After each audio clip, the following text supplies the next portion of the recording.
This is the Lone Crater YouTube. We hope this video helps. You start by preparing the backup disk and enabling Time Machine. Connect a reliable external SSD or HDD, then open Disk Utility to formatted apps for Big Sur or later, or Mac OS Extended, journaled for older Mac OS.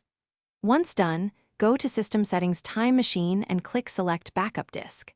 Choose the freshly formatted drive and toggle Automatic Backups on. This ensures Time Machine can write snapshots and manage incremental backups without permission or format conflicts. Now configure Time Machine options to match your needs.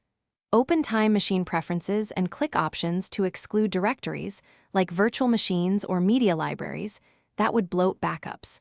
Make sure Backup Automatically is enabled so hourly local snapshots and incremental backups run in the background. If you care about security, check Encrypt Backup Disk and set a strong password, otherwise skip it.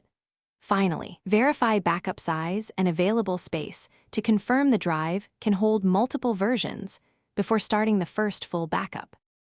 Finish by practicing restore and noting recovery steps. To retrieve files, use Enter Time Machine from the menu bar, browse snapshots, and click Restore. For a full system restore, boot into Mac OS Recovery, hold Command-R and choose Restore from Time Machine Backup, then pick the desired snapshot. If Time Machine fails to back up or mount the disk, run Disk Utility First Aid on the external drive, check cables, and reboot. If problems persist, reformat the drive and start a fresh backup after copying critical data elsewhere. Thanks for watching. Consider subscribing if we helped you.